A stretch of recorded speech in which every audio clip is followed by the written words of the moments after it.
Hello everyone. Malar from Score Clever இங்கிருந்து நம்ம daily த Hindu editorial analysis பாட்காஸ்ட்டுக்கு உங்க எல்லாரையும் வெல்கம் பண்றேன். இன்னைக்கு ஜனவரி 8, 2026க்கான எடிட்டோரியல்ஸை ரொம்ப சுலபமா சென்டென்ஸ் பை சென்டென்ஸா தமிழ்ல பார்க்கலாம். இந்த எடிட்டோரியலோட இன்னும் detailed break down, reading comprehension questions எல்லாமே வேணும்னா நம்ம எடிட்டோரியல் அனாலிசிஸ் வெப்சைட்டை விசிட் பண்ணுங்க. லிங்க் டிஸ்கிரிப்ஷன்ல இருக்கு. அண்ட் ரொம்ப முக்கியமா இன்னைக்கு எடிட்டோரியல்ஸ்லேருந்து எடுத்த இம்பார்ட்டன்ட் வொக்காபுலரிஸோட ப்ரீமியம் PDF நம்ம ஸ்கோர் கிளவர் டெலிகிராம் சேனல்ல ஃப்ரீயாவே கிடைக்கும். சேனல் ஜாயினிங் லிங்க்கும் டிஸ்கிரிப்ஷன்ல தான் இருக்கு. பாட்காஸ்ட் கேட்கும்போது ஒருவேளை என்னோட எக்ஸ்பிளனேஷன் புரியலைன்னா ஃபீல் ஃப்ரீ டு பாஸ் பண்ணுங்க. அந்த சென்டென்ஸை நல்லா அனலைஸ் பண்ணுங்க. புரிஞ்சதுக்கப்புறம் முடிஞ்சா அந்த சென்டென்ஸை 2 தடவை கொஞ்சம் சத்தமாக ரீட் பண்ணி பாருங்க. பிகினர்ஸ் இப்படி ஃபாலோ பண்ணாலே 6 monthsல உங்க இங்கிலீஷ் நாலேஜ்ல ஒரு டிராஸ்டிக் இம்ப்ரூவ்மெண்ட் தெரியும். சரி வாங்க, இன்னைக்கோட முதல் எடிட்டோரியல்குள்ள போகலாம். Today's first editorial title is step up the middle path. Step up ஒரு நடுநிலையான பாதை. On the Tamil Nadu Assured Pension Scheme. Tamil Nadu உறுதி செய்யப்பட்ட ஓய்வூதிய திட்டம் பற்றி. The Assured Pension Scheme of TN is a good compromise. தமிழ்நாட்டின் உறுதி செய்யப்பட்ட ஓய்வூதிய திட்டம் ஒரு நல்ல சமரசம். By formulating the Tamil Nadu Assured Pension Scheme, TAPS, Tamil Nadu உறுதி செய்யப்பட்ட ஓய்வூதிய திட்டத்தை உருவாக்குவதன் மூலம் the DMK government has done its best to resist the temptation of returning to the old pension scheme for its employees. திமுக அரசாங்கம் அதன் ஊழியர்களுக்காக பழைய ஓய்வூதிய திட்டத்திற்கு திரும்புவதற்கான ஆசையை எதிர்ப்பதற்கு தன்னால் முடிந்த அனைத்தையும் செய்துள்ளது. It has sought to strike a middle path in its implementation of a key electoral promise made before the 2021 Assembly election. 2021 சட்டமன்ற தேர்தலுக்கு முன்பு கொடுத்த ஒரு முக்கிய தேர்தல் வாக்குறுதியை செயல்படுத்துவதில் ஒரு நடுநிலையான பாதையை தேர்ந்தெடுக்க அது முயன்றுள்ளது.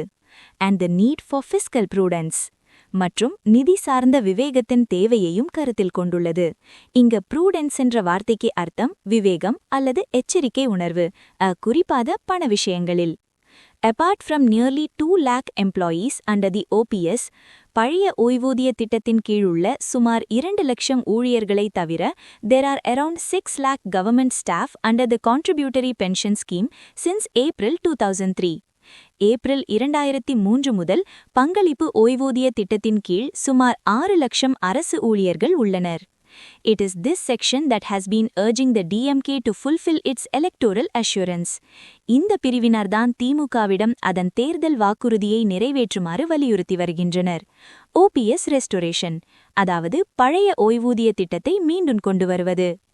The new scheme, இந்த புதிய திட்டம், which blends the OPS and the unified pension scheme that is in force for central government staff for the last 1 year, கடந்த 1 வருடமாக மத்திய அரசு ஊழியர்களுக்கு அமலில் உள்ள OPS மற்றும் ஒருங்கிணைந்த ஓய்வூதிய திட்டத்தை இது கலைக்கிறது. Assures pensioners 50% of the last drawn pay. ஓய்வூதியம் பெறுபவர்களுக்கு அவர்கள் கடைசியாக வாங்கிய சம்பளத்தில் 50% உறுதியளிக்கிறது. While retaining the element of employees' contribution. அதே நேரத்தில் ஊழியர்களின் பங்களிப்பு என்ற அம்சத்தையும் இது தக்க வைத்துக் கொள்கிறது. A feature common to CPS and UPS. இந்த அம்சம் CPS மற்றும் UPS இரண்டிற்கும் பொதுவானது. One can make out that the basis for the determination of the pension, ஓய்வூதியத்தை தீர்மானிப்பதற்கான அடிப்படை, அதாவது 50% of the last drawn pay in the last month of service, அதாவது பணியின் கடைசி மாதத்தில் கடைசியாக வாங்கிய சம்பளத்தில் 50%, and the provision of a minimum assured payout மற்றும் குறைந்தபட்ச உறுதி செய்யப்பட்ட தொகைக்கான ஏற்பாடு, regardless of the duration of service, அவர்கள் எவ்வளவு காலம் பணியாற்றினார்கள் என்பதை பொறுத்திடாமல், are in favor of the employees, ஊழியர்களுக்கு சாதகமாக உள்ளன. Death cum retirement gratuity and OPS feature has been included. மரணம் மற்றும் ஓய்வூதிய பணிக்கொடை, இது OPS-இன் அம்சம், இதுவும் சேர்க்கப்பட்டுள்ளது. இங்க gratuity என்ற வார்த்தைக்கு அர்த்தம் பணிக்கொடை. ஒரு எம்ப்ளாயி அவங்க சர்வீஸ் முடிஞ்சதுக்கு அப்புறம் கம்பெனி கொடுக்கிற ஒரு lump sum amount. The announcement has been made just before the Assembly poll in April-May. இந்த அறிவிப்பு ஏப்ரல்-மே மாதங்களில் நடைபெற உள்ள சட்டமன்ற தேர்தலுக்கு சற்று முன் வெளியிடப்பட்டுள்ளது. There has also been a debate on the state's outstanding debt. மாநிலத்தின் நிலுவையில் உள்ள கடன் குறித்தும் ஒரு விவாதம் நடந்து வருகிறது. சுமார் 26.1% of GSTP. ஒரு விகிதம் that has been declining over the last 5 years, though not to the pre-COVID-19 pandemic level of around 21.5%. இருப்பினும் கோவிட்-19 தொற்றுநோய்க்கு முதைய நிலையான சுமார் 21.5% இது இன்னும் அடையவில்லை. Besides, at least until 2033, when the last set of government staff covered under the OPS is expected to retire, இது தவிர குறைந்தது 2033 வரை OPS-இன் கீழ் உள்ள கடைசி தொகுதி அரசு ஊழியர்கள் ஓய்வு பெறுவார்கள் என்று எதிர்பார்க்கப்படும் வரை, the state government will have to provide for the retirement of OPS staff as well as its share of contribution for TAPS. மாநில அரசு OPS ஊழியர்களின் ஓய்வூதியத்திற்காக ஒதுக்கீடு செய்ய வேண்டும். அதேபோல் TAPS ஊழியர்களுக்கான தனது பங்களிப்பையும் வழங்க வேண்டும். The current financial year has not been very encouraging in terms of growth rate of the state's own sorter revenue. மாநிலத்தின் சொந்த வரி வருவாயின் வளர்ச்சி விகிதத்தை பொறுத்தவரை நடப்பு நிதியாண்டு மிகவும் ஊக்கமளிக்காததாக இருக்கிறது, which generally accounts for about 2/3 of Tamil Nadu's revenue receipts. இது பொதுவாக தமிழ்நாட்டின் வருவாய் வரவுகளில் 2/3 பங்கை கொண்டுள்ளது. In the first half, April-September, of the current year, நடப்பு ஆண்டின் முதல் பாதியில், the sorters growth rate was 3.94% over the receipts in the corresponding period of the previous year, against the projected 22.6%. முந்தைய ஆண்டின் இதே காலகட்டத்தின் வரவுகளை விட SOTR-இன் வளர்ச்சி விகிதம் 3.94% இருந்தது, ஆனால் இது கணிக்கப்பட்ட 22.6%க்கு எதிராக உள்ளது. The state has its fingers crossed over the likely impact of restructuring of GST from September 22. September 22 முதல் GST-ஐ மறுசீரமைப்பதால் ஏற்படக்கூடிய தனது நிதி நிலைமையில் ஏற்படக்கூடிய தாக்கம் குறித்து மாநிலம் ஒருவித பதட்டத்துடன் காத்திருக்கிறது. After the successful Bihar example where the ruling dispensation handed out election eve doles, ஆளும் தரப்பு தேர்தலுக்கு முந்தைய இலவசங்களை வழங்கிய வெற்றிகரமான பீகார் உதாரணத்திற்கு பிறகு, the managers of state finances now have limited space to counter any pressure from their political bosses to spend more. மாநில நிதி மேலாளர்களுக்கு தங்களின் அரசியல் தலைவர்களிடமிருந்து வரும் அதிக செலவு செய்ய வேண்டும் என்ற எந்த அழுத்தத்தையும் எதிர்கொள்ள இப்போது குறைந்த இடமே இருக்கிறது. The employees should understand the circumstances in which the announcement has been made. ஊழியர்கள் இந்த அறிவிப்பு எந்த சூழ்நிலையில் வெளியிடப்பட்டுள்ளது என்பதை புரிந்து கொள்ள வேண்டும். The main factor against the OPS is the feature of pension reset with the implementation of recommendations of every pay commission. ஒவ்வொரு ஊதிய குழுவின் பரிந்துரைகளையும் செயல்படுத்தும் போது இது நடக்கும். Though the principal opposition party, the AIADK, has pulled up the DMK for not having lived up to the poll promise, பிரதம எதிர்க்கட்சியான AIADK தேர்தல் வாக்குறுதியை நிறைவேற்றவில்லை என்று திமுகவை கண்டித்தாலும், it has not promised to restore the OPS if it wins the assembly poll. அது சட்டமன்ற தேர்தலில் வெற்றி பெற்றால் OPS-ஐ மீண்டும் கொண்டு வருவோம் என்று அது உறுதியளிக்கவில்லை. It appears that the leadership of the two Dravidian majors understand that the state should not be pushed into a perilous financial position. இரு திராவிட கட்சிகளின் தலைமைக்கும் மாநிலத்தை ஒரு ஆபத்தான நிதிநிலைக்கு தள்ளக்கூடாது என்பது புரிகிறது என்று தெரிகிறது. இங்க perilous என்ற வார்த்தைக்கு அர்த்தம் ஆபத்தான அல்லது அபாயகரமான. So, இந்த எடிட்டோரியலோட டோன் என்னன்னு பார்த்தா இட்ஸ் அனாலிட்டிக்கல்.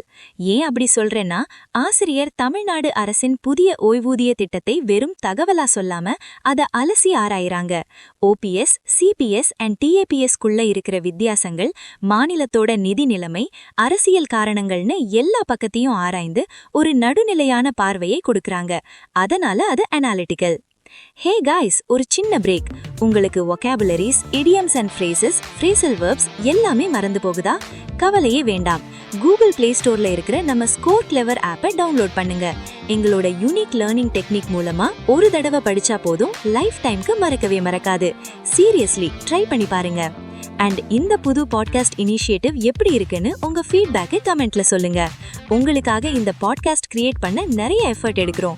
ஸோ ப்ளீஸ் இந்த எஃபர்ட்டுக்காக ஒரு லைக் பண்ணுங்க, உங்க ஃப்ரெண்ட்ஸ் கூட ஷேர் பண்ணுங்க, மறக்காம சப்ஸ்கிரைப் பண்ணிடுங்க. Your support means a lot. Okay, வாங்க நம்ம செகண்ட் எடிட்டோரியலை பார்க்கலாம். It's title is letter against the spirit, உள்ளார்ந்த அர்த்தத்திற்கு எதிரான ஒரு செயல். On the election commission boring foreigners, தேர்தல் ஆணையம் வெளிநாட்டினரை தடுப்பது பற்றி. The Election Commission of India's mandate is to ensure no Indian is disenfranchised. இந்திய தேர்தல் ஆணையத்தின் முக்கிய கடமை எந்த ஒரு இந்தியரும் வாக்களிக்கும் உரிமையை இழக்காமல் பார்த்துக்கொள்வதுதான். The Election Commission of India, அதாவது ECI, has told the Supreme Court of India, இந்திய உச்ச நீதிமன்றத்திடம் கூறியுள்ளது that it has a constitutional duty to ensure that only citizens are enrolled as voters. குடிமக்கள் மட்டுமே வாக்காளர்களாக பதிவு செய்யப்படுவதை உறுதி செய்வது அதன் அரசியலமைப்பு கடமை என்றும் and that no foreigner makes it to the electoral rolls. மேலும் எந்த ஒரு வெளிநாட்டவரும் வாக்காளர் பட்டியலில் இடம்பெறக்கூடாது என்றும் கூறியுள்ளது. Even a single foreigner cannot be allowed to exist on the voter list. ஒரு வெளிநாட்டவர் கூட வாக்காளர் பட்டியலில் இருக்க அனுமதிக்க முடியாது. The ECI argued before the court on January 6 என்று ECI ஜனவரி 6 அன்று நீதிமன்றத்தில் வாதிட்டது. The ECI is defending its ongoing special intensive revision of electoral rolls. ECI தனது தற்போதைய வாக்காளர் பட்டியல்களின் சிறப்பு தீவிர திருத்தத்தை நியாயப்படுத்துகிறது, which has struck off millions of names of voters. இது லட்சக்கணக்கான வாக்காளர்களின் பெயர்களை நீக்கியுள்ளது. The concerns raised by all opposition parties, legal scholars and civil society, அனைத்து எதிர்க்கட்சிகள், சட்ட அறிஞர்கள் மற்றும் குடிமை சமூகத்தால் எழுப்பப்பட்ட கவலைகள் relate to the evident burden and harassment being caused to ordinary citizens of the Republic. குடியரசின் சாதாரண குடிமக்களுக்கு ஏற்படும் வெளிப்படையான சுமை மற்றும் துன்புறுத்தல் தொடர்பானவை. In having to prove their existence and identity, தங்களின் இருப்பு மற்றும் அடையாளத்தை நிரூபிக்க வேண்டியிருப்பதால் இது ஏற்படுகிறது. Nobody has argued for the inclusion of any foreigner, எந்த ஒரு வெளிநாட்டவரையும் சேர்க்க வேண்டும் என்று யாரும் வாதிடவில்லை. Or for keeping electoral rolls as they are today, அல்லது இன்றைய வாக்காளர் பட்டியல்களை அப்படியே வைத்திருக்க வேண்டும் என்றும் கூறவில்லை. Faulty and impossible to navigate, ஏனெனில் அவை தவறானவை மற்றும் பயன்படுத்துவதற்கு கடினமானவை. At the heart of this debate is the relation between the ECI's claims and the process. இந்த விவாதத்தின் மையத்தில் இருப்பது ECIயின் கூற்றுகளுக்கும் அதன் செயல்முறைக்கும் உள்ள தொடர்புதான். Over many decades, the ECI has consistently grown its institutional integrity. பல தசாப்தங்களாக ECI தனது நிறுவனத்தின் நேர்மையை தொடர்ந்து வளர்த்துள்ளது.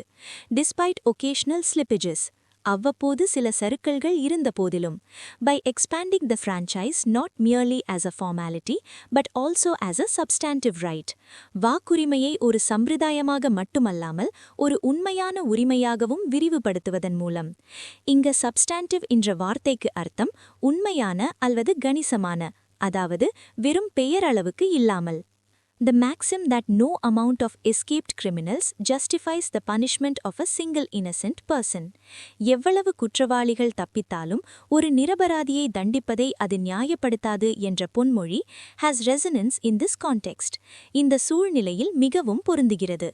இங்க maxim என்றது ஒரு பொன்மொழி அல்லது ஒரு பொதுவான உண்மை. In a leap into the phantom world of foreigners taking over the country, வெளிநாட்டினர் நாட்டை கைப்பற்றும் ஒரு கற்பனை உலகத்திற்குள் பாய்ந்து, the real challenges to the integrity of India's electoral process are being overlooked. இந்தியாவின் தேர்தல் செயல்முறையின் நேர்மைக்கு உள்ள உண்மையான சவால்கள் கவனிக்கப்படாமல் போகின்றன.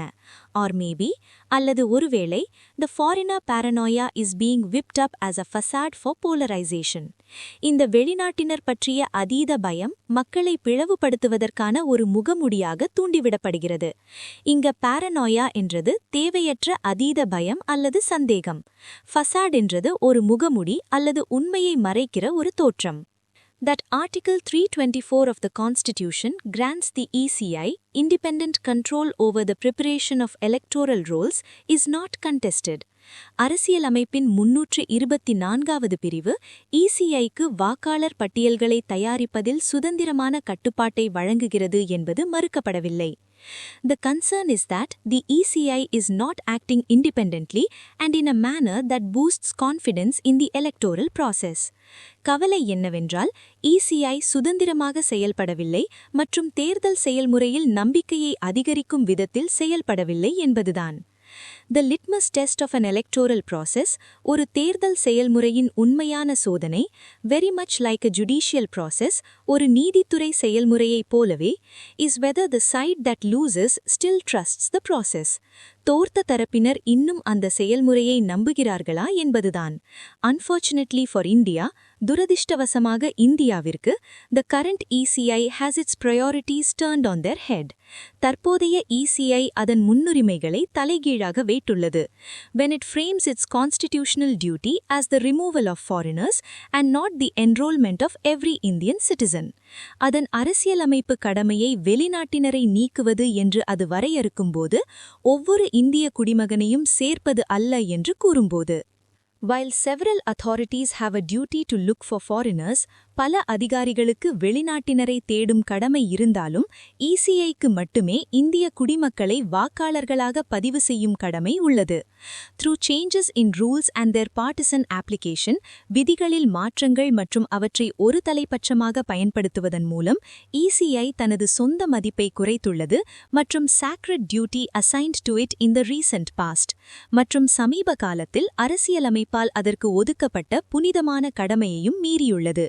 இங்கு undermined என்றது மதிப்பை குறைப்பது அல்லது பலவீனப்படுத்துவது. Now by unleashing avoidable suffering and inconvenience upon Indian citizens, இப்போது இந்திய குடிமக்களின் மீது தவிர்க்கப்படக்கூடிய துன்பத்தையும் அசௌகரியத்தையும் கட்டவழித்தவழிப்பதன் மூலம், under the garb of chasing the last foreigner, கடைசி வெளிநாட்டவரை துரத்தும் வேடத்தில், it is misreading the letter and ignoring the spirit of its constitutional duty. அதன் அரசியலமைப்பு கடமையின் எழுத்தை தவறாக படித்து அதன் உள்ளார்ந்த அர்த்தத்தை புறக்கணிக்கிறது. இங்க garb என்ற வார்த்தைக்கு அர்த்தம் ஒரு வேடம் அல்லது டிஸ்கைஸ். சோ இந்த எடிட்டோரியலோட டோன் என்னன்னு கேட்டா, இட் இஸ் கிளியர்லி கிரிட்டிக்கல். ஆசிரியர் தேர்தல் ஆணையத்தோட செயல்பாடுகளை ரொம்ப கடுமையா விமர்சிக்கிறாங்க. ECI அதோட உண்மையான கடமையான இந்தியர்களை வாக்காளர் பட்டியல்ல சேர்ப்பதை விட்டுட்டு வெளிநாட்டவர்களை நீக்கிறேன்னு சொல்லி மக்களுக்கு கஷ்டம் கொடுக்குதுன்னு குற்றம் சாட்டுறாங்க. ECIயோட நேர்மை, சுதந்திரம் மற்றும் முன்னுரிமைகள் எல்லாத்தையும் கேள்விக்குள்ளாக்குறாங்க. அதனால இது ஒரு critical tone. Okay guys, that's it for today. இன்னைக்கோட 2 எடிட்டோரியல்ஸும் உங்களுக்கு நல்லா புரிஞ்சிருக்கும்னு நம்புறேன். மறந்துடாதீங்க, நம்ம டெலிகிராம் சேனல்ல டெய்லி நைட் 7 மணிக்கு எடிட்டோரியல் vocab லீக் நடக்குது. அது எடிட்டோரியல் vocabularyயோட இந்தியன் பிரீமியர் லீக் மாதிரி. மந்த்லி லீக்ஸ், ஸ்கோர்ஸ், ரிவார்ட்ஸ்னு செம்மையா இருக்கும். உங்க vocabularyய ஃபன்னா இம்ப்ரூவ் பண்ண இது ஒரு சூப்பரான வழி. இன்னைக்கே வந்து ஜாயின் பண்ணுங்க. இந்த vocab லீக்ல ஜாயின் பண்ண கீழே டிஸ்கிரிப்ஷன்ல இருக்கிற லிங்கை கிளிக் பண்ணுங்க. See you there. Bye bye.